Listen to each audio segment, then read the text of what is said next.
achar aqui. A gente fez o teste ontem, né, Fernandinho? Tá tudo certo. É sempre assim. É, Jogo é jogo, né, cara? vamos lá. Tá aqui.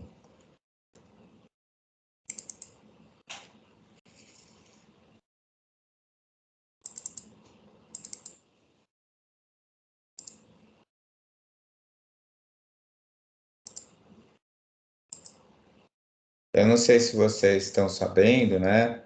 Mas a gente lançou um livro, a Giovana e eu. Esse livro conta a história da doutora Marlene com a Associação Médico Espírita, né? A gente está fazendo, na verdade, essa aulinha de hoje, ela é dentro dessa ideia aí de trazer o que a gente levantou com o livro e mais as nossas lembranças, né? Das coisas que a gente viveu com ela. Então, conseguindo não, Fernandinho. Não? Tá dando não. Tá. Parece que a tua tela tá aparecendo no meu. Será que não é isso? Pode ser. Deixa eu Vê ver. se você consegue agora.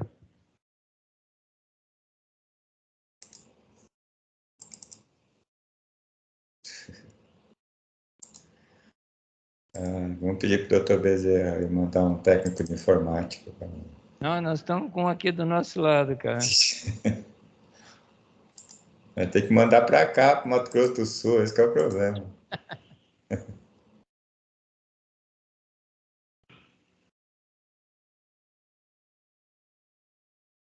Ah, acho que não vai aparecer não.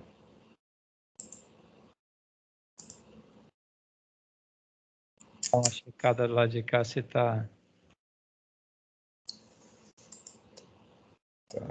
Opa, apareceu a sua tela aí, rapaz. Espera aí, então. Apareceu e sumiu. Vamos de novo.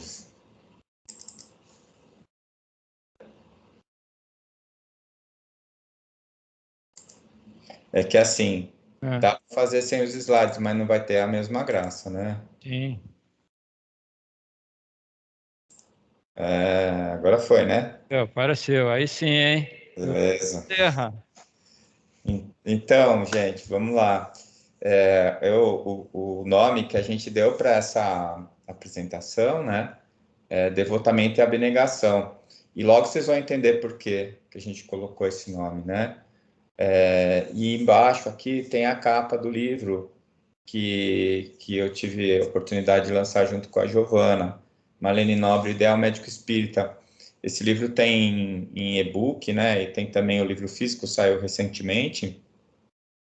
E é um livro, assim, de informações, né? Todo o levantamento histórico que a Giovana fez e mais os nossos conteúdos emocionais, os depoimentos das pessoas, as histórias que o Zé Nilson contou para a gente, das coisas que ele vivenciou e várias outras passagens que a gente colocou no livro.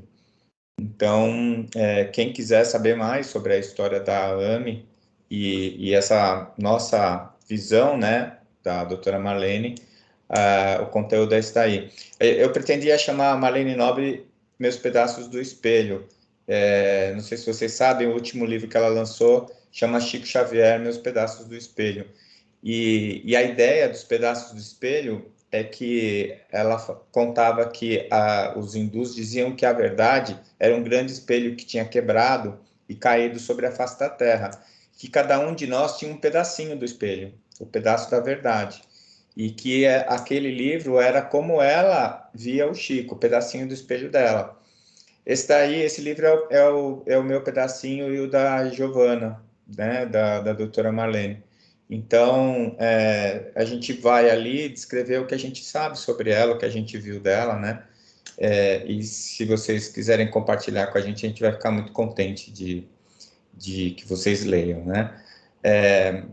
Lá no Evangelho, segundo o Espiritismo, no capítulo 6, na página 109, o Espírito de Verdade, ele diz assim, ó: tomai, pois, por divisa essas duas palavras, devotamento e abnegação, e sereis fortes, porque elas resumem todos os deveres que a caridade e a humildade vos impõem. Eu não sei com relação ao que vocês estão pensando, mas olha, o Espírito de Verdade a gente sabe que é o chefão, né? É Jesus. E ele vai dizer que devotamento e abnegação resume todos os deveres da caridade e da humildade.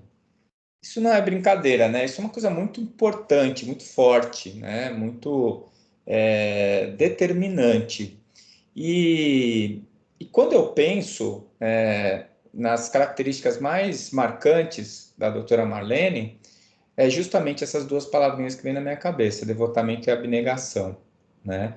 Então, a gente que conviveu com ela e sabia também, porque ela nunca dissimulou nada e ela tinha as dificuldades dela e ela nunca escondeu isso de ninguém, aquelas dificuldades dela só davam mais valor para ela, né? Segundo a minha própria visão, porque eu percebia como ela abria mão das coisas dela, dos sentimentos dela, da vaidade dela, das convicções, às vezes, dela, porque ela recebia uma instrução do Dr. Bezerra de Menezes, né?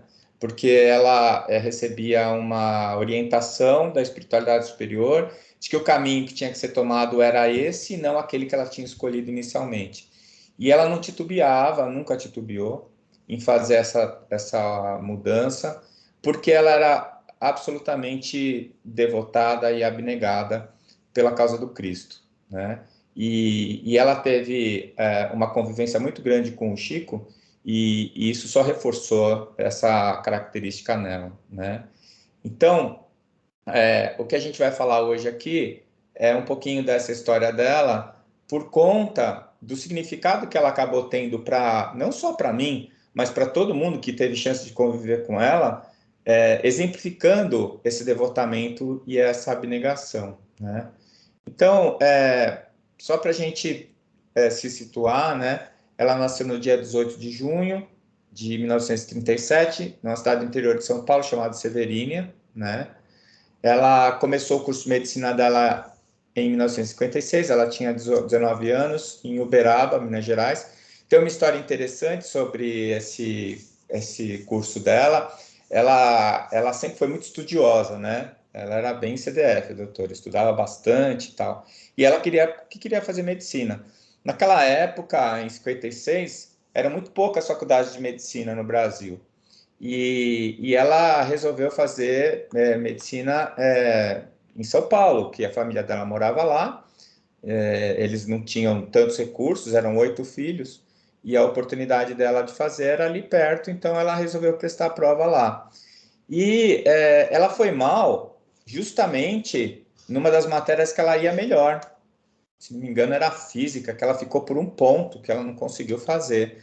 E ela ficou tão decepcionada que ela não conseguiu entrar na USP por causa de um ponto, né? Que ela resolveu que ela não ia mais fazer medicina, ela ia fazer biologia. E aí ela tinha uma amiga que estava prestando prova para a faculdade em Uberaba, em Minas. E falou: Ó, Marlene, vamos prestar lá. Se a gente entrar, a gente vai morar juntas lá e tal. E ela foi, prestou e entrou em Uberaba, né? E aí eu fico pensando, né? A gente acha que leva a vida, mas é a vida é que leva a gente, né? Como diria o grande poeta, né? O Zeca Pagodinho lá, né? É, por quê? Porque ela tinha que ir para Uberaba.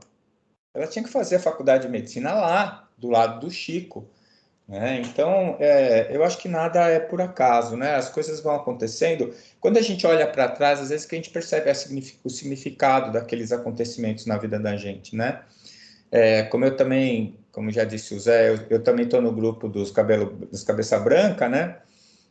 Tá branca por enquanto, que aí os cabelos estão caindo, ela não vai ficar mais branca, né? Aí fica lustrosa, mas por enquanto está branca. E aí você vai vendo, quando você olha para trás, que determinados caminhos, determinadas passagens da tua vida, que na época pareciam aleatórias, elas se mostraram extremamente significantes, né? No final.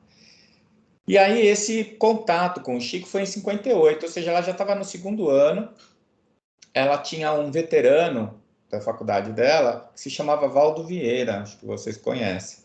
E o Valdo já psicografava com o Chico. Ela sabia quem era Chico Xavier, porque a família espírita, o pai, a mãe espíritas, né?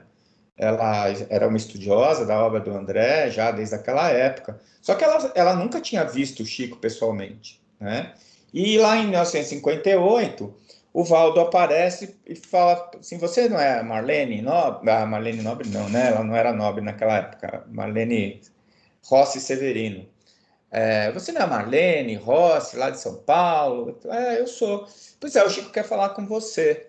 Aí ela ficou meio espantada, né? Ela falou assim, mas como assim? O Chico falou, ele falou, olha, tem uma moça lá na sua faculdade, ela é mais nova que você, chama Marlene, fala para ela vir falar aqui comigo, eu preciso falar com ela, né? Então, você vê que coisa mais interessante, né? Como o Chico estava assim, ele tinha uma informação, a rede social dele era muito mais eficiente que a nossa hoje em dia e muito mais útil também, né? Só tinha informações relevantes. Mandou chamar ela lá. E ela pegou e foi, né? Foi lá. Chegou lá, ele recebeu ela. Marlene, que saudade! Nossa, quanto tempo! Abraçou ela e ela não estava entendendo nada, né? Como assim, né? Nunca viu o cara e tá com saudade? E aí ele contou de um caso que quando ela chegou lá, quando ela entrou na faculdade, o pai dela chamou ela e falou assim: Olha, Marlene, é o seguinte, quando você chegar lá, a primeira coisa que você vai fazer é procurar um centro espírita. E foi o que ela fez. Ela procurou um centro espírita e eles tinham um trabalho e que no final do dia eles iam levar alimentos para a população mais carente ali da periferia de Uberaba. E E tinha um senhor lá, especificamente, que ele era muito orgulhoso e ele não aceitava os mantimentos, né, que eles levavam. Então, o presidente do centro, que a doutora estava acompanhando lá, para driblar isso aí, ele levava pão, levava frios, queijo, manteiga, leite, café. E aí ele chegava lá com o lampiãozinho, porque onde eles moravam era área rural, não tinha energia elétrica, e ele falava: Ô, compadre, viemos tomar um café aí com você. Será que a comadre faz o café pra gente e tal? E aí eles ficavam todos felizes e tal. Ela fazia, punha a mesa e comia a gurizada toda lá, os filhos dele, ele, a esposa. E depois eles iam embora. E era uma maneira deles ajudarem, né, aquele homem sem ofender a vaidade dele, né, o orgulho dele.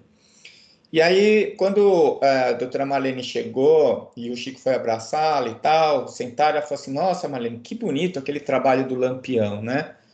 E ela não entendeu o que era, que trabalho do Lampião.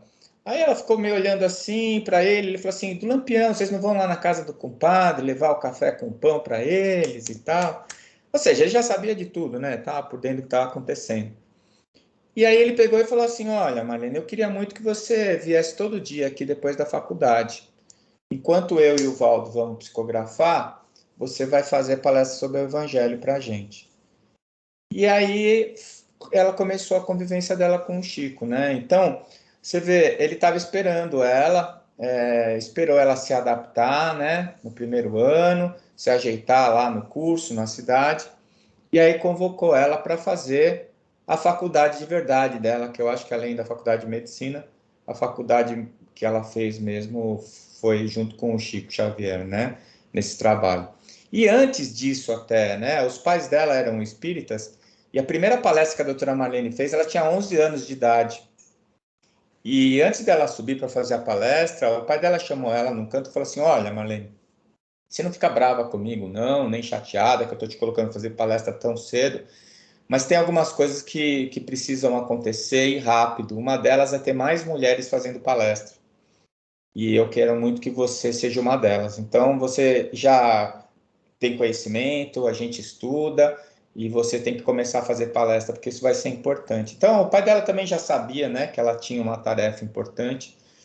E lá em 1958, ela encontrou o Chico, ou reencontrou, né, para começar a tarefa dela.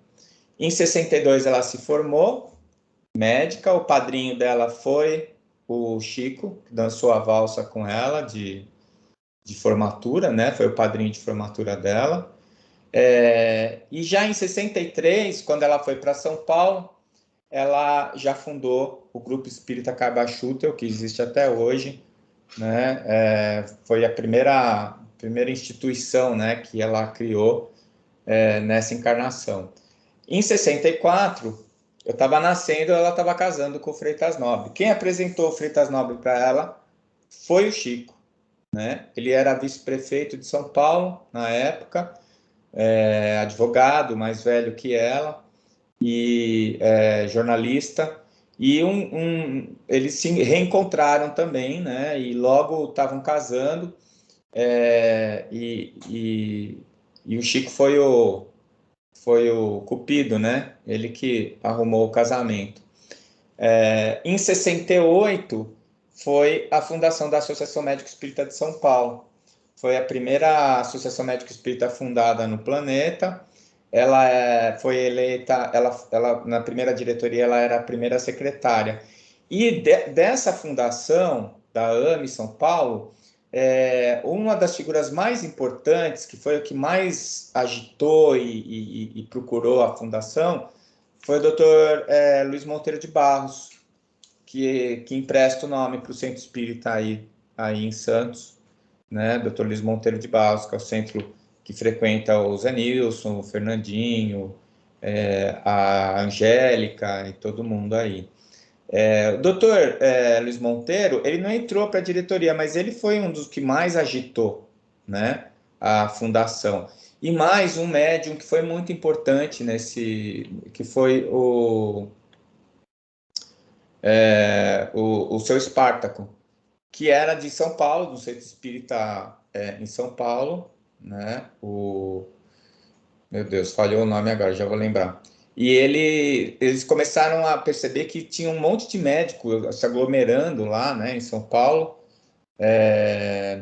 e ele já recebeu a informação do Dr. Bezerra de Menezes que era para fundar a primeira Associação Médico Espírita, né? E aí isso se deu em 1968. E a doutora já estava lá presente, né? Depois, ainda em 74, ela e o Dr. Freitas Nobre fundaram a Folha Espírita, né? E em 77, a creche Lar do Alvorecer de Diadema, que está lá até hoje, né? O Conradinho, que é um dos médiuns que o Zé Nilson citou, é quem está tomando conta lá da creche, depois que a doutora desencarnou, né? E em 1990, ela recebe essa convocação, que o Zé deu a dica também aí, né? Que o Dr. Bezerra foi meio incisivo, que ela falou assim, não, mas como assim? Como é? Ele falou, olha, marca o lugar e o dia que o resto a gente faz, né? E aí foi como ela foi convocada. Eu vou contar com mais calma essa história, que ela me contou com detalhes, e eu vou contar essa história para vocês. Em 91 foi o primeiro Medinesp, né? O Congresso da Associação Médico Espírita de São Paulo, que depois virou o Congresso Nacional, né? Da Associação Médico Espírita, das Associações Médico Espíritas do Brasil, né? E em 1995 foi a fundação da AMI Brasil em um Medinesp, né? Então, já com várias AMIs fundadas, né? A primeira foi a de São Paulo, depois o Zé Nilson já contou aí, apareceu a de Minas Gerais, que não tinha inicialmente o nome de Associação Médico Espírita, mas que depois se identificaram com o movimento que tinha sido fundado pelo pessoal de São Paulo, e aí veio um grupo grande que se seguiu até a formação da AMI hoje, que são várias AMIs juntas, né, unidas por esse ideal. E em 1999, ela fundou a Associação Médico Espírita Internacional, né? Essa associação também existe, nós estamos com 10 países representados de AMIs constituídas. A gente teve uma reunião semana passada, eu estou o vice-presidente dessa reunião, dessa associação, e a gente já tem algumas associações muito interessantes, como a do Reino Unido, por exemplo, que foi fundada pelo Dr. Peter Fenwick. Dr. Peter Fenwick tem uma história interessante também. No primeiro Med Inesp, né, que foi o primeiro Med Inesp internacional, foi lá em São Paulo, no centro de convenções lá, né? Ah, os convidados internacionais, eles falaram primeiro, depois eles foram embora, e o Dr. Peter Fenwick quis ficar. Aí a doutora pegou alguém que falava inglês, colocou do lado dele para ir fazendo a tradução das palestras. Ele ficou assistindo as palestras lá, e ele se interessou muito. E no final ele perguntou onde é que estavam os papers do Dr. André Luiz, que ele não tinha lido nenhum. Ele fazia pesquisa o tempo todo e não achava os trabalhos do Dr. André Luiz. E aí a doutora explicou para ele que eram livros psicografados pelo Chico Xavier, e a partir daí, eu acredito até que, precisa levantar isso aí se é verdade ou não, mas eu acredito até que por conta dessa história, muitos livros do André Luiz foram traduzidos para o inglês, por conta dessa necessidade do Dr. Peter Fenwick, de outros pesquisadores de língua inglesa, em entender o que a gente estava falando no MEDNESP, né? Porque a base da empírica das nossas informações, do nosso trabalho, é André Luiz, né? E ele foi lendo, e hoje ele se diz espírita e fundou a Associação Médica Espírita do Reino Unido, né? Que eu acho que e tem a fundação também de uma AMI francesa, que foi por um médico francês, e ele, que são as duas associações médicas espíritas que foram fundadas por não brasileiros, né? As outras todas foram por brasileiros que moram fora do Brasil. E em Portugal também, né? Portugal também são portugueses. Então, ela teve uma passagem, né? Essa encarnação dela foi bastante significativa, né? Ela fez muita coisa. Iniciou os périplos para a Europa em 2002, ela foi sozinha em 2002, e a partir de 2003 até o desencarne dela em 2015, né? Ela desencarnou em janeiro de 2015, até 2014 ela viajou. Eu tive o privilégio de ir em todas as viagens com ela, menos 2002. De 2003 até 2014, eu fui em todas as viagens com ela. E isso me fez ver quem era a doutora Marlene, né? Essa obstinação dela, essa determinação de fazer um trabalho bem feito, né? Quando ela começou com a insuficiência cardíaca, o pessoal me ligou, falou assim, Décio, precisa conversar com a doutora, não dá mais para ela ir viajar, você vai conversar com ela, que esse ano ela não vai. O Daher, né, o Jorge Daher me ligou, estava preocupado que ela estava com insuficiência cardíaca grande. Eu falei, olha, Jorge, eu entendo, concordo com você, mas não vou falar nada não, porque ela vai ficar brava comigo, vai me xingar e vai do mesmo jeito. Então eu prefiro ficar na minha, eu vou com ela lá, acompanho ela, e seja lá o que Deus quiser, que tudo dê certo. E olha, foi assim, complicado mesmo. Ela tinha uma dispneia muito grande a pequenos esforços, ela sofreu para ir para lá, e ela foi do mesmo jeito, sem reclamar, né? Nós fomos de Viena até Praga num carrinho pequenininho, ela foi toda apertada lá, um calor, o carro não tinha ar-condicionado. Nós viajamos, nem lembro quantas horas foram, para chegar lá tinha 5 pessoas para a gente fazer a palestra. E ela fez, não reclamou, voltamos para Viena, e uma dignidade, assim, uma força que era contagiante, né? Então não dava para você ficar neutro, né? Diante do esforço dela e do exemplo que ela dava para a gente, né? E aí, em 5 de janeiro de 2015, ela desencarnou em Ilhabela. Já tinha, quem conhecia bem a doutora Marlene já sabia que tinha alguma coisa errada, né? Porque todo final de ano ela passava o Natal e o Ano Novo com a família, com os filhos, ela levava os livros dela e todo final de ano ela escrevia um livro. E esse final de ano, eles foram para Ilhabela, eles tinham uma casa lá, a família dela, e ela não levou livro nenhum, não levou nada. E ainda o Marcelo, o filho dela, perguntou, mãe, cadê os livros? Ah, não, esse ano eu não vou escrever nada, vou só descansar um pouco. E ela desencarnou no dia 5 de janeiro, né? Quem estava do lado dela disse que ela viu o pai dela que veio buscá-la. E ela estava bastante assustada, e na hora que ela viu o pai, ela relaxou. Ela sorriu, e relaxou, né? E foi a passagem dela, né? O retorno dela à pátria espiritual. E as notícias que a gente tem do lado de lá é que ela não sossegou nem um minutinho, né? Ela já foi, no velório dela, ela foi se despedir, 2 médiuns diferentes viram ela amparada, se despedindo de cada um de nós que fomos lá no velório. No Mednesp ela estava lá, um monte de gente viu. No Périplo ela estava lá, eu cheguei a receber algumas instruções dela na viagem. E de lá para cá, eu esperando quando é que ela ia dar uma descansada, mas acho que não vai rolar, né? Acho que ela continua trabalhando e a mensagem que ela me mandou foi que estava mais fácil agora do que antes, que agora ela não tinha um corpo pesado e doente para ela carregar. E que agora ela conseguia ir muito rápido para todos os lugares, conversar com quem precisava conversar, e o trabalho estava rendendo muito mais.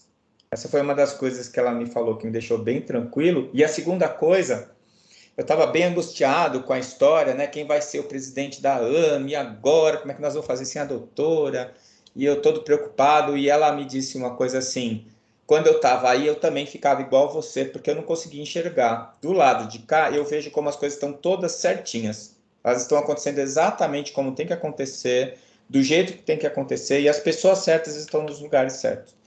Então, relaxa. E, para falar a verdade, eu não relaxei muito, mas foi mais tranquilo, né? Eu fiquei feliz de saber isso, que realmente do lado de lá a gente consegue ver que as coisas estão nos lugares certos, né? Vamos concordar que do lado de cá tá difícil, né? Da gente imaginar que tá tudo no lugar certo, mas a gente tem que ter fé, né? Então, o início em Severínia, o curso de medicina com 19 anos, contato com o Chico, e a formatura em 62. O apelido dela era Nena. Você imagina, ela, 7 meninos, nasce ela, mulher. O pessoal devia puxar bem o saco dela, né? Ela devia ser bem paparicada pelos 7 irmãos mais velhos. Eu não sei como ela conseguia namorar, porque com um irmão mais velho já é difícil, você imagina com 7, né? Mas ela era o xodó da família porque era muito inteligente, porque era a única menina de 8 filhos, né? O contato dela com o Chico, que era a grande referência dela, Chico Xavier. Depois eu vou contar uma fofoca espírita no finalzinho e explica um pouco essa relação dela com o Chico, né? O primeiro contato dela foi a pedido dele, como eu já contei, né? E ela prestava uma atenção muito grande no trabalho dele, mas mais do que isso, ela tinha uma atenção muito grande no exemplo moral dele, né? Na atitude moral dele, a forma como ele se manifestava e como ele se comunicava com as pessoas. E quem teve a oportunidade de conviver com a doutora, ela contava essas histórias, era muito bom, né? Muito bom de sentar e ouvir. O mesmo prazer que eu falo que o banquinho que eu estou sentado nessa encarnação tem 3 pezinhos. Um deles é a doutora Marlene, o outro a doutora Irvênia e o outro o Zé Nilson.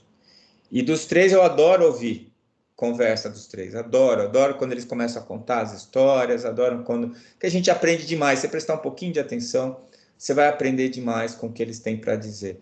E falam de uma maneira tranquila, simples, né? Como a doutora contava e ria. Todo mundo lembra da risada dela, ela chacoalhava o corpo inteiro quando ela ria, era uma delícia, né? Ela ria alto, e eram momentos muito felizes, assim. Quando a gente ia para os congressos, era sempre muito estresse, ansiedade. Quando acabava e ela estava sorrindo, eu já sabia que tinha dado tudo certo. E aí era a hora da recompensa, né? Porque a gente ia ouvindo as histórias, dando risada com as coisas, com as histórias de bastidor, as piadinhas do Chico, né? Que ele era muito espirituoso. E tudo isso fez uma diferença muito grande nessa minha encarnação, né? Então, em 63, ela fundou o Cabachutel, era o QG dela, né? E foi o QG da Associação Médica Espírita do Brasil e da Internacional durante muitos anos. Hoje, a própria discussão que eu tive com ela antes dela desencarnar, a gente falou muito sobre a sucessão dela, tanto na AME Brasil quanto na AME Internacional, e a gente tinha conversado bastante sobre isso, a importância da Sônia Dói assumir a AME Internacional, porque a Sônia está nos Estados Unidos, em Washington, e a doutora não tinha conseguido transformar a AME Internacional em uma instituição internacional. Teria que ser ou por Washington ou por Genebra.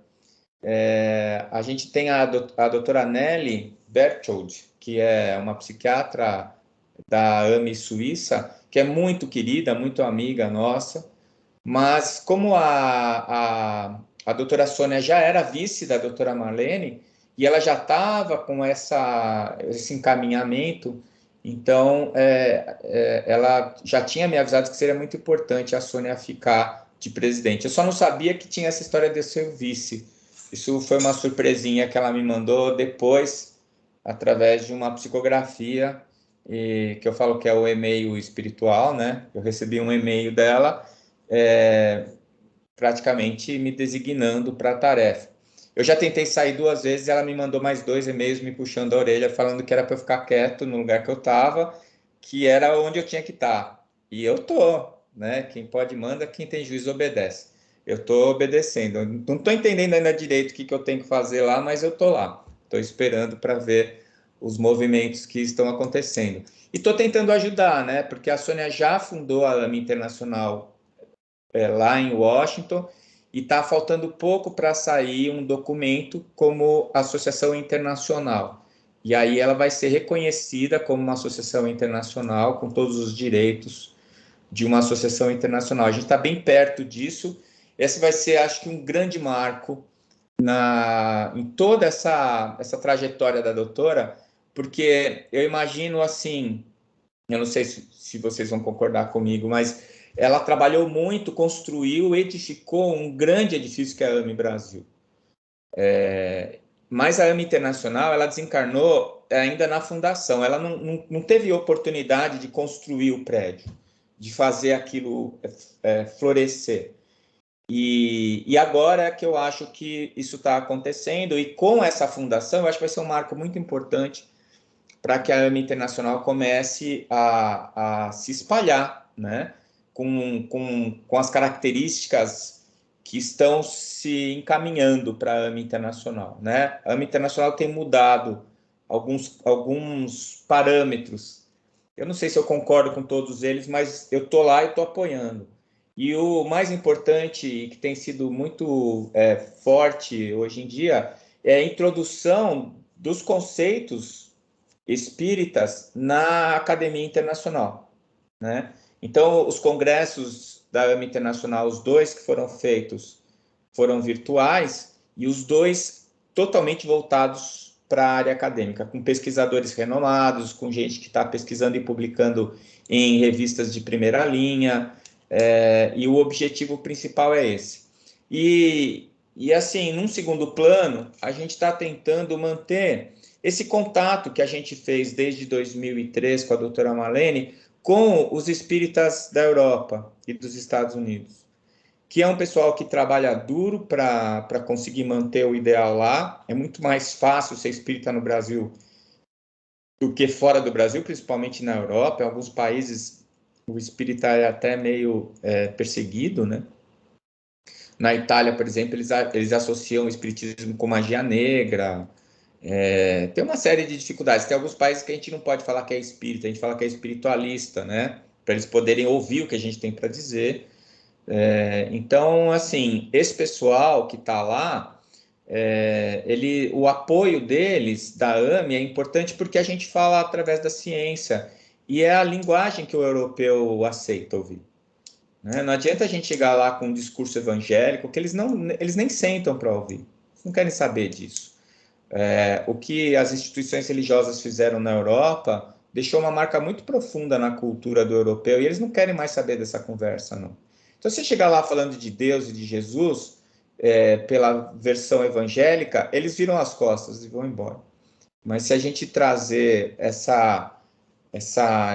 esse caminho que o Espiritismo tem muito largo, da filosofia e da ciência, quando a gente vai falar de Jesus, ele já, opa, como é que esse cara me trouxe aqui? Eu estou ouvindo de Jesus, estou achando bom. Eles ficam até assustados, assim, né? Então, a gente tinha uma estratégia que ela orientou. A gente começava sempre citando artigos científicos, falando da parte acadêmica, devagarzinho a gente ia impondo as questões filosóficas, e quando a gente fechava com a mensagem do Cristo, eles já estavam no papo, né? A gente já tinha pego eles na rede. E aí aquilo trazia para eles um alívio muito grande, porque essa questão da crença em Deus é um negócio intrínseco, faz parte da essência do ser humano. E essa revolta deles com a religião trouxe um bloqueio para esse lado que é muito importante para todos nós, que é essa questão da espiritualidade. Então, esse trabalho dela foi muito importante para os europeus, né? Muito importante. Então, em 64, o casamento deles, está lá o Chico, também foi padrinho, né? Do lado esquerdo aí, o Dr. Freitas Nobre, a doutora Marlene do lado direito e o Chico no meio dos dois. Ele foi quem juntou, né? Foi o Cupido. A fundação em 68, isso aí o pessoal, né? No dia da fundação, né, em 1968. Aqui está a doutora Marlene com Freitas Nobre.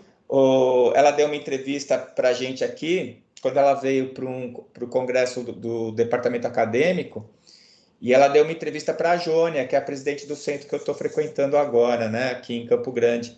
E ela falou dessa foto, a Jônia perguntou para ela se ela estava na foto, ela falou que estava, mas não ia encontrar ela porque ela estava magrinha na foto, não ia conseguir reconhecer ela. E deu aquela risada, aquela gargalhada dela, né? Aliás, eu recomendo essa entrevista. Tá no canal da Associação Médico Espírita do Mato Grosso do Sul, essa entrevista que ela deu para a Jônia. Deliciosa a entrevista. Ela fala do Chico, ela fala da AME, e ela fala uma coisa muito bonita. Ela fala assim que os integrantes das associações médico-espíritas se reconhecem, porque são todos filhos de Bezerra de Menezes. Então eles se reconhecem e se amam porque são irmãos e que já trabalham nesse ideal há mais tempo do que essa única encarnação. Quando eu ouço ela falar isso, me emociona, né? Porque você ter esse sentimento de pertencimento a uma coisa tão importante, né? Tão importante quanto essa. Eu não sei, dentro dos meus parâmetros de importância, eu comecei citando o Espírito de Verdade, e ele falando uma coisa que me remete diretamente a essa figura, que é a doutora Marlene, e eu ter tido a oportunidade de passar mais de 20 anos do lado dessa mulher, né? Então, é um privilégio danado, né? E o mínimo que a gente tem que fazer é reconhecer isso, o mínimo, né? E agradecer. Então, a gente não teve chance de estar lá, né? Em 68, eu tinha 4 anos, nem fazia ideia do que estava acontecendo, mas ela já estava preparando esse terreno aí, e ela e os companheiros, o Dr. Luiz Monteiro, que está aí também, Dr. Brólio, que está bem atrás deles ali, a Maria Júlia, Prieto Pérez, e esse pessoal aí que abriu as portas para a gente poder estar aqui hoje falando desse movimento maravilhoso, né?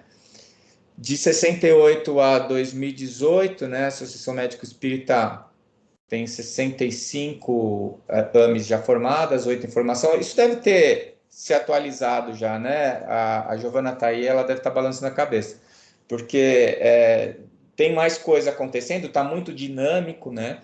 Quem assumiu a AME Brasil depois que ela desencarnou foi o Gilson, e isso também eu tive a oportunidade de conversar com ela mais de uma vez sobre esse assunto.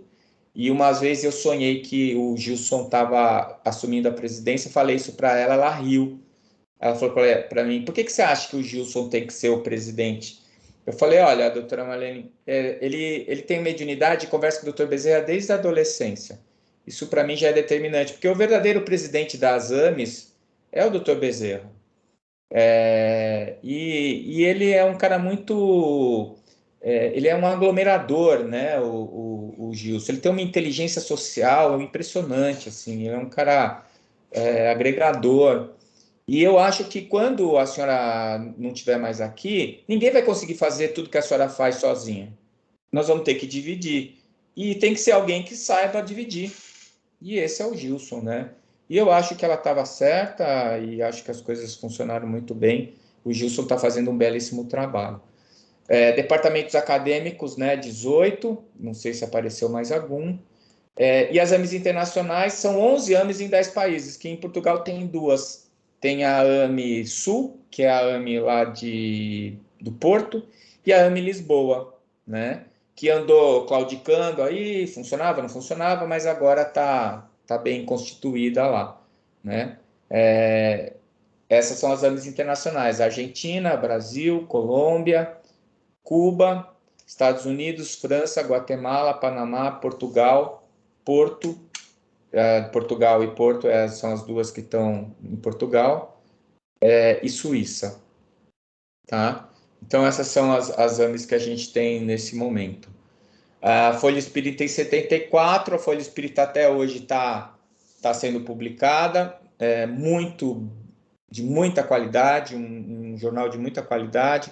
Hoje em dia ele não é mais impresso, ele é totalmente digital, e eu recomendo fortemente que vocês entrem no site da Folha Espírita e assinem o jornal. Vocês não vão se arrepender, tem coisas maravilhosas, né?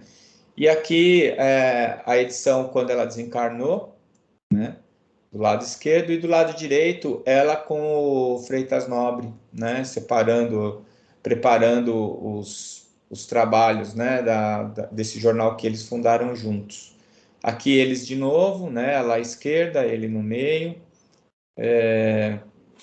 trabalhando pela Folha Espírita. E o Lar do Alvorecer, em 77, ela foi laureada, né, como cidadã de São Caetano, de Diadema, cidadã honorária de Diadema, por conta desse trabalho, né? Ela comprou o terreno, construiu a obra, né, com um ambulatório, com a creche, com cursos profissionalizantes. Até hoje essa instituição está lá, ela é mantida com muitas dificuldades, eles fazem churrasco, pizza, almoço, aquelas coisas de espírita mesmo, né, para conseguir dinheiro para continuar o trabalho. Essa é a foto mais recente que eu consegui de lá, né, do Lar do Alvorecer.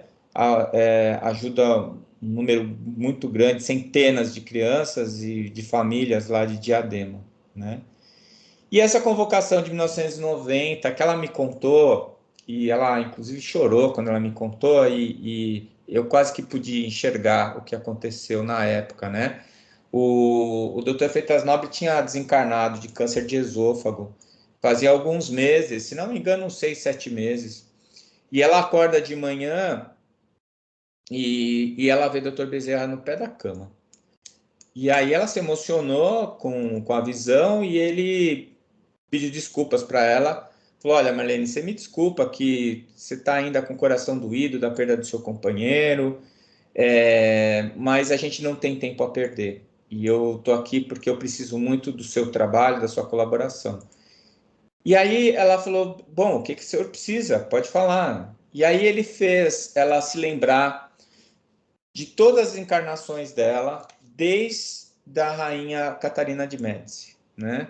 Que foi uma encarnação forte para ela e que trouxe uma série de dívidas, né, de dificuldades para ela, que ela foi descontando ao longo do tempo, né, com as encarnações que se seguiram.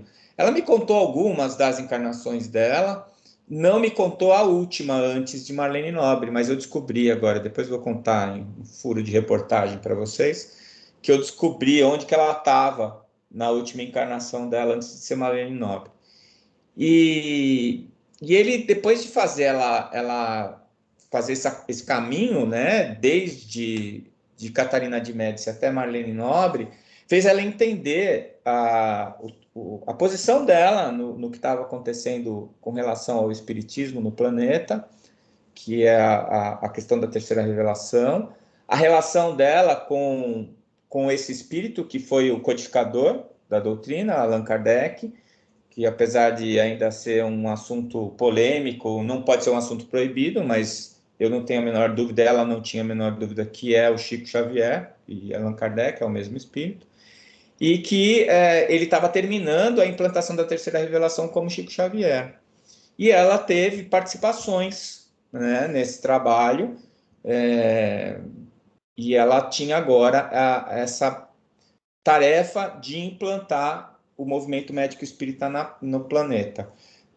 Dr. Bezerra falou para ela que Jesus tinha pedido pessoalmente a ele que fizesse essa tarefa, que implantasse o ideal médico espírita no planeta, e ele estava convocando ela para fazer isso. E aí, acho que foi a hora que ela começou a gaguejar, né? Que o Zé falou lá, que acho que ela, até o Dr. Bezerra perdeu um pouco a paciência, porque imagina isso daí. Eu não consigo nem imaginar, né? Dr. Bezerra no pé da minha cama falando que Jesus pediu para eu fazer alguma coisa, né? Quer dizer, né? Vamos combinar. Complicado, né? Difícil. E aí ela pegou e falou para ele, falou, olha, a AME São Paulo tá difícil, as pessoas não estão indo nas reuniões, a gente está desorganizado. E ele falou para ela, Marlene, você tem que fundar a AME Brasil. A AME São Paulo está tendo agora um grupo que está se opondo à AME São Paulo, porque eles são contra o trabalho que está sendo implantado, mas a gente vai ajudar e isso vai ser superado, mas você precisa fundar a AME Brasil. E ele pediu para ela fazer o congresso, como o Zé Nilson falou, e ela falou, mas como assim? Nós vamos chamar quem? Nós vamos falar o quê? E ele falou essa frase para ela, que o Zé falou, ela contou para mim. Ele falou assim para mim: olha, isso eu não posso fazer, marcar o dia e alugar o lugar eu não posso. Você faz que o resto a gente dá conta. E realmente, né? Ela fez isso em 1991. Está saindo o primeiro Mednesp, né? Ela começou juntando as AMEs que já estavam trabalhando. Essa foto não é de 91, né? Essa daí é lá em Recife, eu não lembro qual que é esse daí, mas foi uma homenagem que a gente fez a ela já foi depois do desencarne dela. E vocês veem a quantidade de pessoas, né? Os congressos chegaram a ter 3 mil e poucas pessoas participando, né? É considerado o maior congresso espiritualista do planeta, né? Que reúne o maior número de pessoas. E isso foi uma das coisas importantes, né, no trabalho dela e que a gente não tem a menor dúvida que ainda vai durar por muito tempo, né? Então, em 95, a AME Brasil, esse é o logo, o primeiro logo da AME Brasil e o logo atual. E em 99, a Associação Médico Espírita Internacional, o primeiro logo da AME Internacional e o atual logo da AME Internacional, né? Ela sempre, quem lembra, né, das palestras dela, ela sempre exerceu um poder no púlpito, né, que ia muito além da capacidade oratória dela. Eu sempre achei que as palestras da doutora ao vivo eram extremamente melhores do que as gravadas, né? Quando você vai ouvir uma palestra gravada dela, ela traz um monte de informação, mas aquele poder magnético dela, aquela força magnética dela, aquela autoridade moral que ela exalava, a gente só percebia quando estava presente, né? E eu não me cansava muito de ouvir ela falar, eu achava sempre muito bom. Principalmente quando ela se afastava do púlpito. Eu não sei se vocês repararam isso alguma vez. Quando ela estava pertinho do púlpito, ali lendo o slide, mudando o slide, tava tranquilo. A hora que ela começava a levantar a voz e ela se afastava um pouquinho do púlpito, colocava a mão assim na frente do púlpito, aí se prepara, amigão, que aí que tá vindo a mensagem de verdade, né? E eram as horas em que ela falava para o coração das pessoas de uma maneira tão poderosa que todo mundo saía com a certeza de que tinham ouvido uma autoridade falar, né? Isso é uma coisa que é conquistada com o tempo, com as ações, com a vivência, não é para qualquer um não, né? E ela tinha isso, inegavelmente, ela tinha isso. E uma das coisas mais importantes que ela fez, e acho que um dos maiores legados que ela deixou é a luta pela vida. Ela escreveu muitos livros, né? Eu vou mostrar um pouquinho a bibliografia dela, mas O Clamor da Vida e A Vida contra o Aborto, A Vida do Anencéfalo, são algumas das obras mais direcionadas, né? Especificamente direcionadas à defesa da vida contra o aborto. E ela foi com a doutora Irvênia para Brasília para defender a ideia contra o aborto. Elas foram lá na época da lei de biossegurança para tentar impedir a liberação dos embriões, para pesquisa. Ela não se furtou em nenhum momento a fazer as discussões. Como ginecologista e obstetra, ela tinha essa autoridade técnica para falar do assunto, né? E ela nunca se furtou. E hoje eu acho que é uma das coisas que eu confesso para vocês que teve uma época que eu falei, nunca mais eu vou falar de aborto, cansei, já falei o que eu tinha para falar, não aguento mais esse assunto, porque isso me incomoda, me inquieta. E olha, ontem eu estava na universidade falando contra o aborto para os alunos da medicina. Não adianta. Enquanto tiver aborto no planeta, a AME vai ter que estar trabalhando contra, a favor da vida. E isso é uma coisa que ela deixou muito forte para a gente e não tem muito o que discutir, né? A gente vai passar a vida defendendo a vida, né? E a produção literária dela são Lições de Sabedoria, que é um livro maravilhoso, entrevistas que o Chico deu para a Folha Espírita e ela juntou por temas. Nossa Vida no Além, que é uma reinterpretação do Nosso Lar. Obsessão e Suas Máscaras, que eu considero a obra mais importante em obsessão que existe na literatura espírita. Você quer entender a obsessão, estudar a obsessão, tem que ler esse livro, não tem jeito. O Clamor da Vida e a Vida contra o Aborto, que a gente já falou. O Dom da Mediunidade, que fala sobre a questão mediúnica. Ela fez, inclusive, um DVD, quando ela lançou esse livro. Muito interessante, está na internet, também dá para a gente assistir. Alma da Matéria, que é um livro fininho, mas eu acho que ele é uma espécie de um sumário dos temas mais importantes que o movimento médico espírita discute. Então, é o livro que a gente recomenda para toda a AME que está começando, para todo o departamento acadêmico que está começando. O Passe como Cura Magnética, a gente estudou recentemente esse livro no centro espírita que eu estou frequentando. É um livro objetivo, prático, e fala de uma maneira bem, bem objetiva o que é, como é, para quem eu acho que é a obra mais importante que tem sobre passe também. Não Será em 2012, que foi tão criticado, foi proibido, só faltou fazerem fogueira para queimar esse livro na época. E hoje que nós estamos aí em 2022, você vai ler o livro, você vê que estava tudo lá, né? Tudo certinho. E A Luz do Eterno Recomeço. Esse daí é que é sobre, também fala do nosso lar, né? Nossa Vida no Além é um outro livro. Eu confundi por causa da capa. Essa capa é a mais nova, da edição nova. Nossa Vida no Além é aquela que tinha um túnel inicialmente, né? Foi um livro que me marcou muito, sabe? Me marcou muito. E o Meus Pedaços do Espelho. Esse livro, a última viagem que nós fizemos juntos, eu estava esperando o avião, preocupado que ela não tinha chegado ainda, já iam chamar para embarcar, daqui a pouco ela chega na cadeira de rodas, né? E ela chegou, ela me viu de longe, ela chacoalhando o livro, assim, né? E eu, o que a doutora Marlene está chacoalhando? O que é aquilo na mão dela? A hora que ela chegou, ela não falou nem bom dia, nem boa tarde, ela me entregou o livro e falou, olha, consegui terminar. Ela tinha prometido esse livro para o Chico, e ela tinha me falado algumas vezes desse livro e nunca tinha... o livro estava ali, não tinha escrito. E ela falou, quando ela me entregou, ela falou, agora eu já tô kit com as minhas tarefas, já fiz a última coisa que eu tinha para fazer, que era esse livro.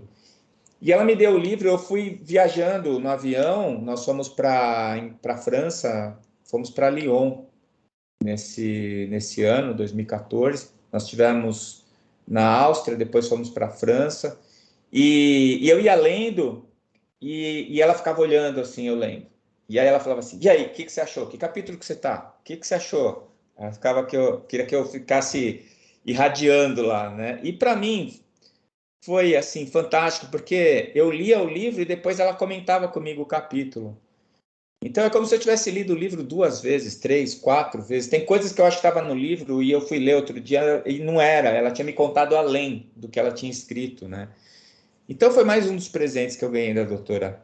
Foi esse livro aí, a maneira como a importância que ela deu para mim na leitura do livro, né? Por isso que eu acho que eu queria colocar Marlene Nobre, Meus Pedaços do Espelho. Eu queria que eu tivesse a oportunidade de fazer uma homenagem, mesmo que pálida, na mesma direção da que ela fez para o Chico, né? Por causa da importância que ela teve para mim, né? Na minha encarnação. Mas é um livro que eu acho que não pode não ser lido, sabe? Ela não faz uma biografia do Chico, ela conta como ela viu o Chico, como ela se relacionou com o Chico, qual era o Chico que ela via, né? E é uma coisa maravilhosa, é fantástico, né? Eu acho que vale a pena ler. E ela não só escrevia muito, como ela nos estimulava, né, a escrever também. A minha carreira de escritor eu devo ao José Nilson. Foi ele que ficou me instigando para escrever o Fisiologia Transdimensional.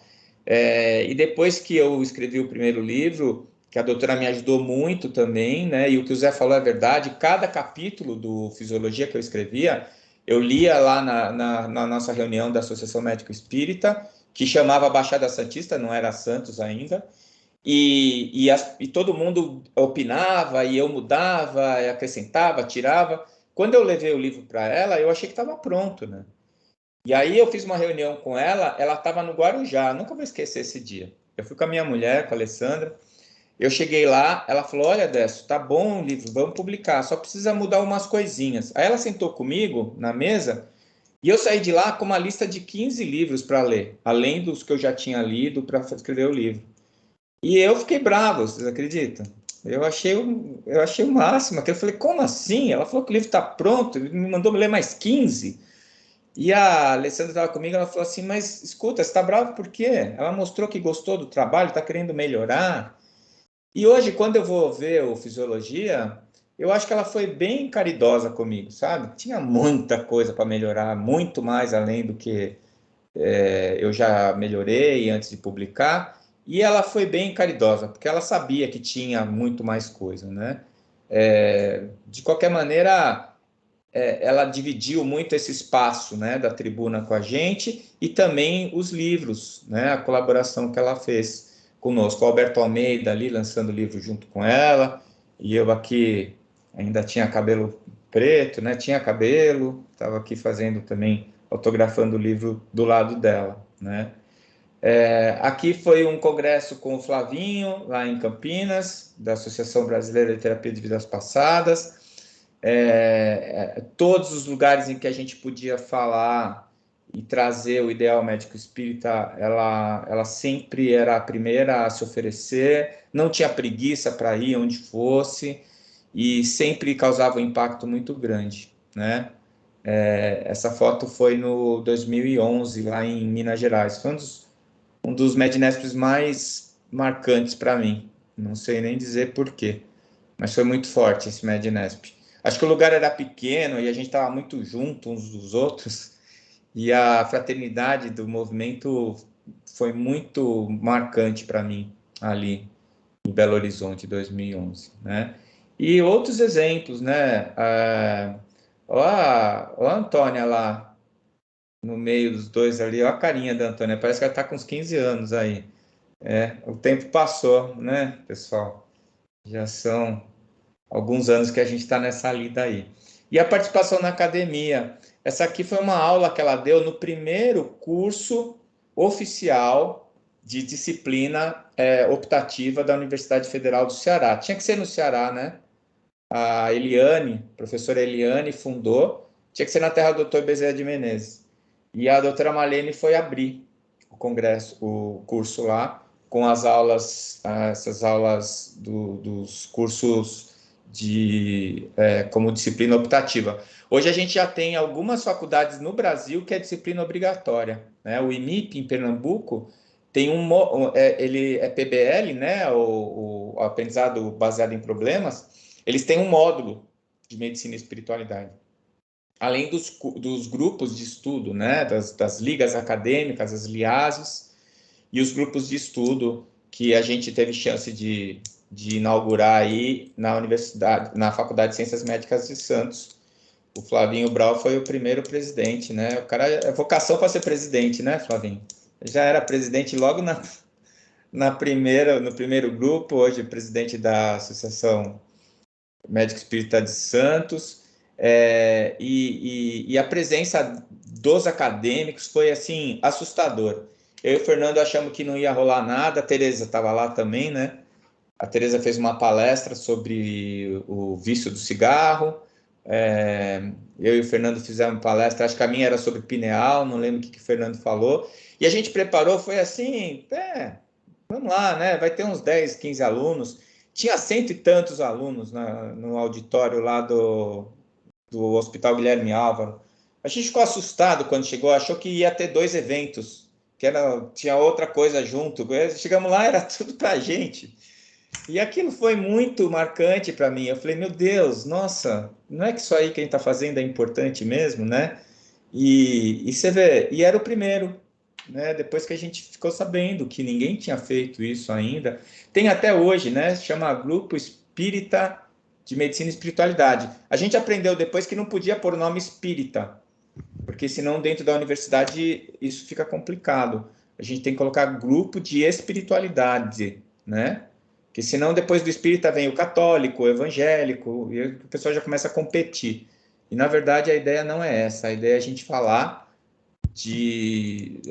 do coração, da espiritualidade para os profissionais da área da saúde, né? Ela recebeu várias honrarias na medicina, no espiritismo e na sociedade, ganhou vários troféus, e isso daí eu não consegui levantar para vocês, até porque ela escondia, né, com todas as forças dela. Aqui junto com o Geraldinho Lemos Neto, lá em Minas, e aqui ela recebendo na Academia Brasileira de Medicina no Rio de Janeiro, ela recebeu um diploma. Ela foi convidada a fazer uma aula magna lá, sobre medicina e espiritualidade, e ela foi aplaudida de pé e recebeu esse diploma lá, né? Que foi um momento especial também da vida dela. E é isso, essa mulher aí que fez tanta coisa, né? Aquele jeitinho dela lá, como quem não quer nada, né? Falando insistentemente, viajando e se colocando sempre muito claramente diante dos assuntos, mesmo quando a resistência era muito grande. E eu lembro uma vez com essa história dela falar que o Chico era Kardec, começaram a falar mal dela e criticar ela, e eu conversando com ela, ela deu risada, falou assim, o meu couro tá duro, eu não sinto mais essas pauladas, né?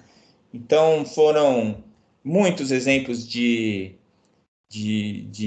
dedicação dela, né? Os Périplos, 2002, 2014. Tem uma história bonita do início do Périplo também. Ela estava escrevendo um livro, apareceu Leon Denis para ela. Ela também recebeu umas visitas interessantes, né? Era só o pessoal da diretoria. Aí aparece lá Leon Denis para ela, ela parou de escrever, ficou assim olhando para ele, e ela falou em francês com ele, perguntou o que ele precisava, por que ele estava lá. E ele falou assim, Marlene, quando é que você vai para a Europa? E ela falou assim, mas nós vamos para a Europa? Ninguém convidou? E ele falou assim, você está esperando o convite? E sorriu e desapareceu.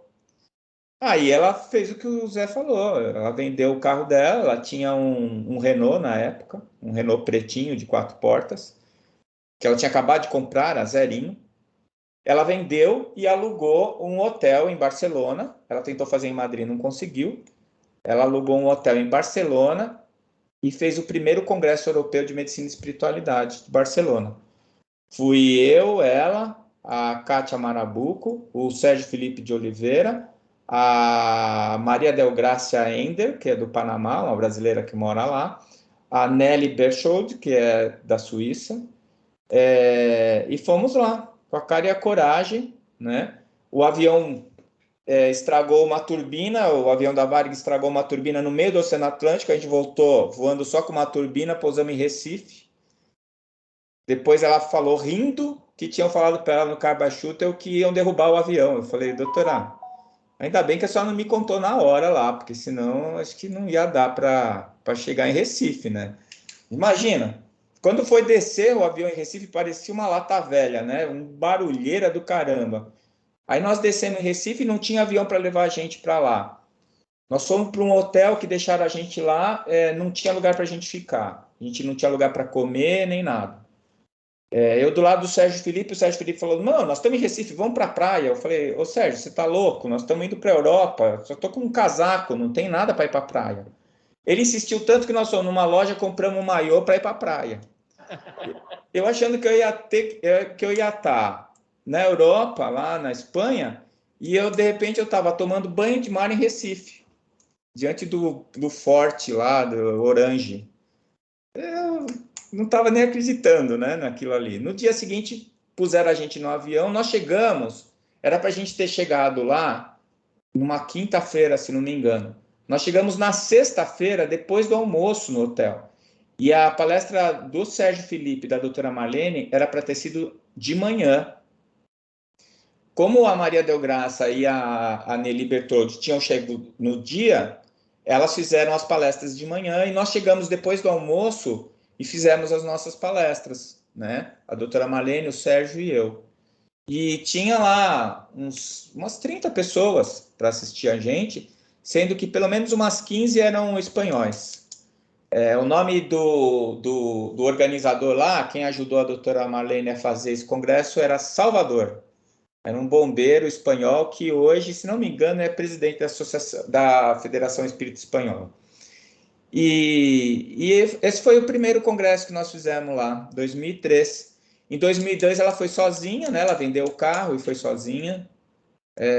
Não, ela vendeu o carro em 2013. Em 2002 ela comprou uma passagem e foi sozinha para fazer uma prospecção dos países lá. Ela foi encontrando o pessoal que ela conhecia, foi fazendo contato na Alemanha, na França, na Inglaterra. Então, ela tem as referências dela que eu procuro usar até hoje, né? Por exemplo, na Inglaterra é a Elsa Rossi, na Espanha a Fernanda, né? Na Holanda a Maria, o pessoal que, assim, era o ponto de apoio dela lá, né? E que ajudou bastante a expansão dos périplos, que ela chamava de périplos. No começo a gente juntava 4, 5 e ia, com a cara e a coragem. Depois era tanto convite que nós chegamos a ir em 30 médicos para lá. Cada um para um canto, fazendo congressos diferentes ao mesmo tempo, né? A gente ia sempre em outubro e novembro. E isso fez uma grande diferença, né? Aqui à direita é uma foto que eu tirei dela, vocês viram que eu que tirei, né? Tá toda borrada a foto. Foi lá em Viena. À esquerda, esse congresso em Lyon. Esse congresso de Lyon foi muito marcante para mim, sabe? Porque foi o último ano que nós viajamos juntos, depois ela desencarnou. E foi nesse congresso que eu conversei com ela sobre a última reencarnação dela. Eu tive uma experiência bem, bem maluca aí, né? Por causa de um livro. Eu não vou contar essa história que vai demorar muito, mas eu tive uma vivência extrasensorial em que eu fui colocado no apartamento do Kardec e da Amélie no dia em que ele fez a festa de lançamento do livro dos Espíritos, a primeira edição do Livro dos Espíritos. E essa experiência foi muito forte para mim. Eu sentia cheiro, eu conseguia ver o ambiente ao redor, e eu sabia que ela estava lá, mas eu não consegui saber quem ela era. E eu falei para ela se ela não era a irmã do Fo, alguma das meninas. E ela falou: não, eu não era médium nessa encarnação. E aí eu coloquei na minha cabeça que ela era a Amélie. Eu achei que ela era a esposa do Kardec porque ela me disse que eles não viviam maritalmente, que eles eram muito amigos, se queriam muito bem, mas ela era mais velha, ela tinha estudado, que era uma coisa que naquela época a mulher não fazia, então ela não tinha casado. E ele estava sozinho, ele precisava de alguém que ajudasse a cuidar dele. Então eles eram muito amigos e casaram, mas que eles não viviam maritalmente. Ela me contou isso. E eu achei então que era ela. E aí, né, nessa viagem, eu dei uma prensa nela. Eu falei, doutora, a senhora era a Amélie? Ela riu, ela falou assim: eu não sei de onde você tirou isso dessa. Aí eu expliquei para ela, ela riu, falou assim: não, eu era muito amiga da Amélie, mas eu não era a Amélie. E ficou essa história aí, e eu não tive mais contato com ela sobre isso.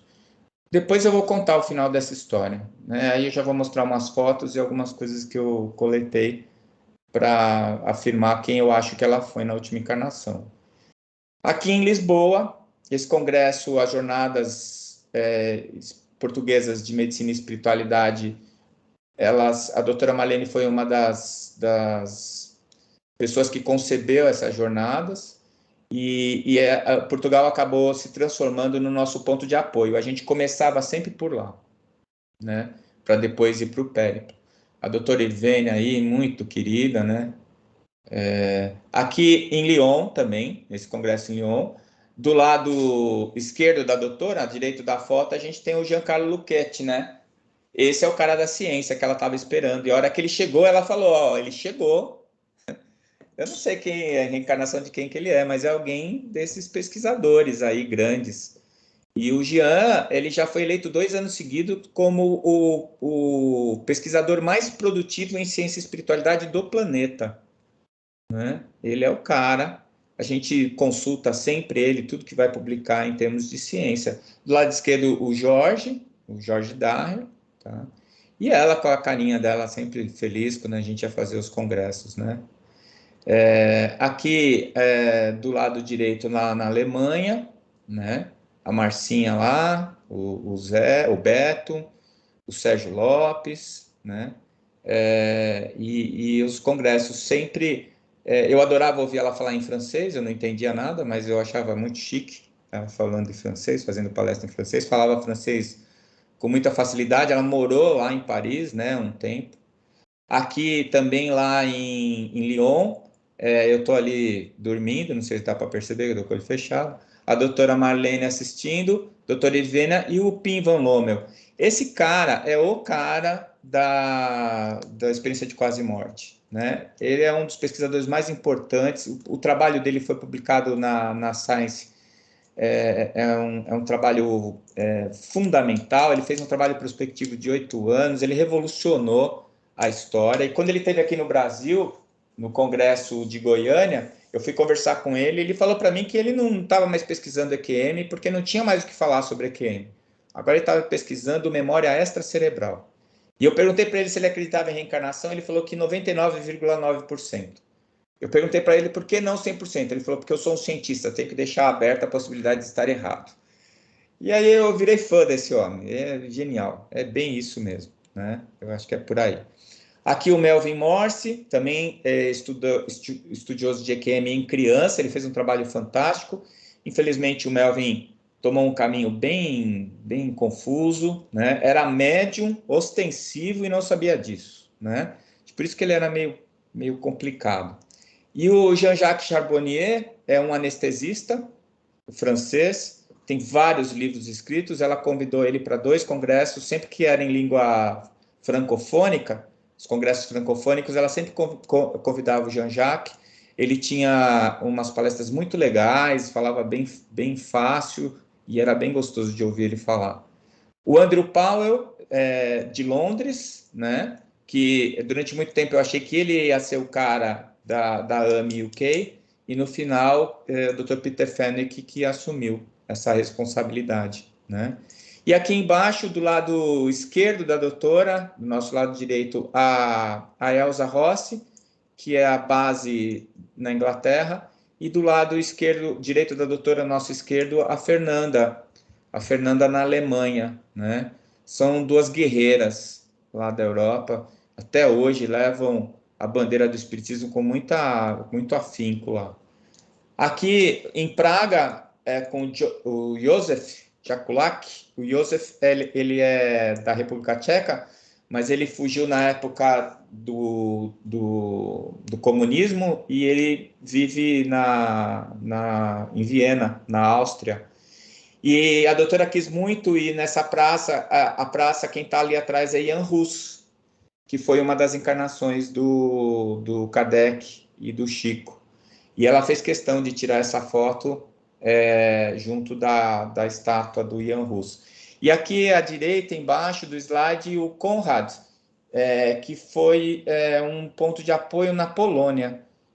Nós estivemos lá 2 vezes fazendo congressos graças a ele. Infelizmente, parece que ele não trabalha mais para o espiritismo, né? Ele parou. Ele traduziu vários livros para o polonês, os livros de Allan Kardec, começou a traduzir André Luiz para o polonês, mas parece que ele parou o trabalho. E em cima, à direita, ela falando na Áustria. Então, não sei se dá para vocês perceberem que não é nada muito pomposo, nem glorioso, né? As nossas viagens eram bem apertadinhas, a gente dormia em lugares muito ruins, o transporte era sempre muito desconfortável, o pessoal achava chique que a gente ia para a Europa todo ano fazer palestra, falava, esse pessoal... Teve gente que até falou que ela usava dinheiro da AME para viajar. É a AME que usava dinheiro dela, né? É o contrário.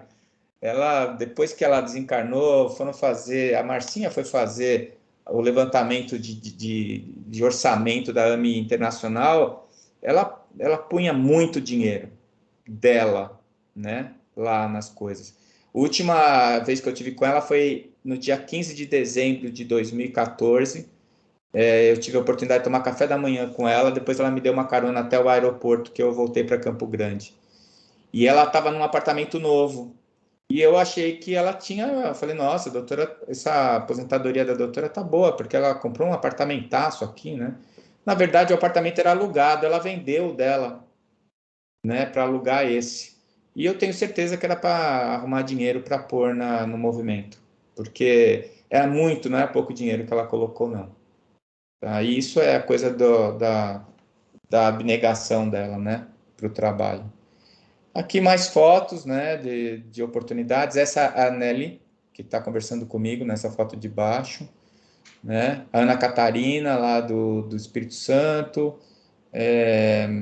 a Samira e o Vitório, lá de Caxias do Sul, a Deda, da Paraíba, o Sérgio Lopes e a Janine, lá de Pelotas, a Marcinha aí do Santos, e tantos momentos agradáveis, tanta coisa boa que a gente passou junto nessas viagens, né? Ó, a Cris aí, que hoje está aí com vocês, fazendo parte do curso, né? Então, foram 21 anos de convivência em que a gente passou muita coisa junto, né? O Edgar fez essa montagem, nossa, eu adoro essa foto, né? Eu fico pensando que se isso for verdade, eu estou bem na parada, né? Nessa foto eu estou bem, não sei se na foto da vida eu estou igual, mas com a doutora do lado e Jesus é tudo que a gente espera, né? E quando chegar do lado de lá, nós vamos ver o que vai rolar, né? Mas foram momentos memoriáveis, né? Que estão lá no meu coração, que não vão sair de lá, nem nessa, nem em tantas outras encarnações. E aí a fofoca espírita, né? A última encarnação da doutora foi Berthe Fropot. A Berthe Fropot, eu descobri isso depois que a doutora tinha desencarnado, quando eu fui ler um livro chamado Madame Kardec. É um livro sobre a Amélie, a esposa do Kardec, e eu fui ler o livro para ver se eu achava alguma conexão entre a doutora e a Amélie. Eu ainda achava que a doutora tinha sido a Amélie, e a abertura do livro é uma psicografia de uma tal de Berthe Fropot. Quando eu fui ler a abertura, o prefácio do livro, eu estava lendo e eu falei, nossa, parece a doutora Marlene falando. E quando terminou, estava assinado Berthe Fropot. E eu falei, mas quem é essa Berthe Fropot? Depois eu fui ver, ela foi casada com um médico na França, ela era uma das melhores amigas da Amélie, e ela era o braço direito da Amélie e ajudou muito ela e o Kardec, ela chamava de professor. Quando o Kardec desencarnou, o Lemarie tomou conta, inclusive, dos bens materiais do casal, né? Ele não foi muito cristão. E quem saiu em defesa foi a Berthe Fropot e o Gabriel Delany. Foram os dois que fizeram o esforço. Lá no meio da conversa, tinha um livro que ela escreveu como Berthe Fropot chamado Muita Luz, Le Beaucoup de Lumière. E o Causano, quando ele achou esse livro, nas pesquisas que ele fez sobre a vida da Amélie e do Kardec, ele traduziu para o português, está livre, de graça, em PDF, na internet. Pode procurar, vale a pena ler. Então tem o trecho em francês em baixa tradução, o trecho em francês em baixa tradução, escrito pela Berthe Fropot. E nesse livro, tem uma hora que ela fala assim, hoje recebi uma mensagem psicografada do professor Kardec, do professor Rivaio, e acho que o médium se enganou, porque ele diz aqui na carta que eu vou fundar um jornal, e eu não vou fazer isso, porque eu estou defendendo o jornal fundado pelo Kardec, que vou fundar uma instituição, e isso eu não vou fazer porque eu estou defendendo a associação francesa, né? Esqueci agora o nome, de estudos psíquicos da França e tal, que foi o que o Kardec tinha fundado. Na verdade, o Kardec estava falando dela da próxima, né? Que ela ia fundar a AME e ia fundar a Folha Espírita. E a hora que eu li aquilo, ficou tão claro para mim que era isso, né? E depois eu me lembrei da conversa que a gente teve lá em Lyon, em que ela falou que ela era a melhor amiga da Amélie. Então, essa aí é a Berthe Fropot. Inclusive, ela fala para mim que ela sabia quem tinha reencarnado, o Lemarie reencarnou, tá encarnado ainda. Ela sabia quem era e ela não gostava do cara, de jeito nenhum. E ela sempre, eu falava, mas doutora, que essa perseguição com ele, coitado. E ela falava assim para mim, você não sabe o que ele fez, porque não sei o que, tal. Essa fofoca eu não vou contar, né? Essa daí já é pesada demais. E aí tá ela aí, a amiga amorosa da senhora Amélie, a Berthe Fropot, e esse é o livro, Muita Luz, né, que eles traduziram para o português. E o livro, ela saindo em defesa do espiritismo.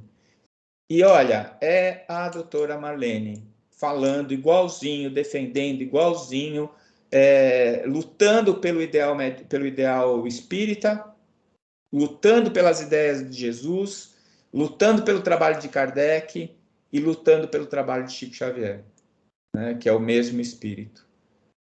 E essa grandiosidade, né, que ela demonstrou através do seu exemplo durante a vida. Bom, eu escrevi isso daqui para ela, logo depois que ela desencarnou, e eu achei que valia a pena dividir com vocês, eu coloquei no livro. Doutora Marlene, obrigado por ter sido meu anjo, sem ser um anjo. Ter sido minha luz, mesmo tendo suas sombras. Ter me trazido a paz enquanto lutava com seus demônios. Ter me mostrado o que importa diante de tantas questões supérfluas que parecem fundamentais. Ter sido tão generosa em oferecer as oportunidades enquanto muitos companheiros de caminhada lhe tolhiam as ações. Ter me mostrado uma porta para encontrar Jesus com todo o seu esplendor, sem precisar abrir mão de nada do que me é importante. Por ter me ensinado o verdadeiro significado das palavras devotamento e abnegação. E aí eu vou lembrar de novo dessas palavras, devotamento e abnegação. Tomai, pois, por divisa essas duas palavras, devotamento e abnegação. E sereis fortes, porque elas resumem todos os deveres que a caridade e a humildade vos impõem. Espírito de verdade. Evangelho segundo o Espiritismo, capítulo 6, página 109. Eu agradeço a oportunidade, a paciência de vocês, de terem me ouvido, e espero que vocês gostem do livro que a gente preparou, eu e a Giovana, e que ele sirva para vocês se lembrarem dos momentos que tiveram sob a influência, né, desse grandioso espírito, que é o espírito da doutora Marlene. Muito obrigado, pessoal.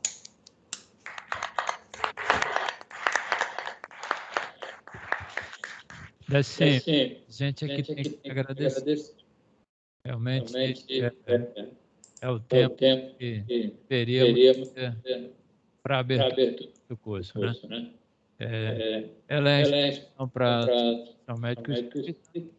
Ela foi a inspiração para a abertura do nosso curso Ciência, Saúde e Espiritualidade aqui na Unisanta, que com certeza devemos agradecer também a Unisanta que abriu esse espaço para a gente, né?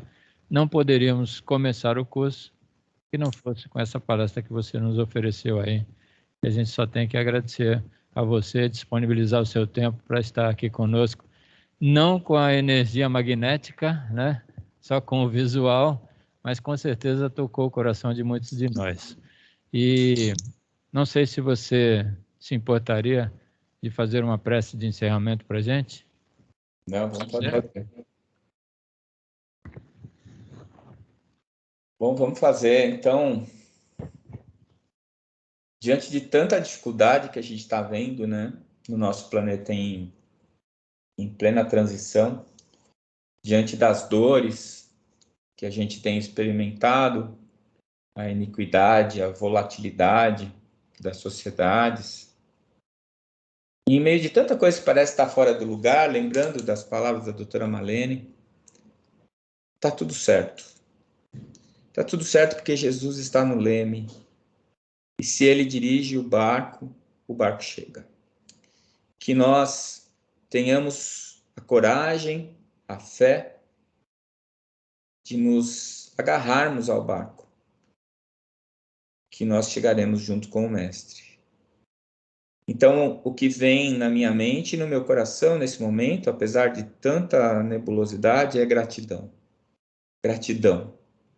Gratidão porque estamos encarnados no Brasil, coração do mundo, pátria do Evangelho.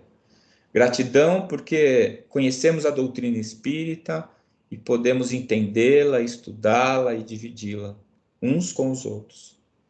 Gratidão porque convivemos com esses espíritos luminares que até hoje e para sempre continuarão iluminando as nossas mentes, os nossos corações. E, finalmente, agradecer pelos laços de irmandade, de fraternidade que nos unem, dessa família tão especial que é a nossa família espiritual. Quando eu avisei a doutora Marlene que eu ia mudar para Campo Grande, ela me avisou, você tem certeza? Você sabe que toda a sua família espiritual está em Santos? Você vai se afastar da sua família? E eu me afastei, porque eu acho que eu tenho um trabalho para realizar, mesmo longe de vocês, mas perto ao mesmo tempo. Porque os nossos corações estão sempre unidos em torno do amor do Mestre Jesus. Do amor desse Espírito fantástico que veio instalar a terceira revelação e do qual nós temos até certa intimidade para conversar. Chamamos ele de Chico, nosso amigo. Então, a minha gratidão à Universidade de Santa Cecília, onde eu passei momentos muito agradáveis da minha vida profissional também, como professor. A Associação Médico Espírita de Santos, que me apresentou o Espiritismo, a Tereza, a esposa do Fernando, que me apresentou o Espiritismo, e a doutora Marlene, né, esse espírito luminar que ainda nos conduz e continuará a nos conduzir, até que a tarefa esteja terminada. Que Jesus nos ilumine e nos abençoe, hoje e sempre. Que assim seja. Que assim seja. Beijo no coração, garoto.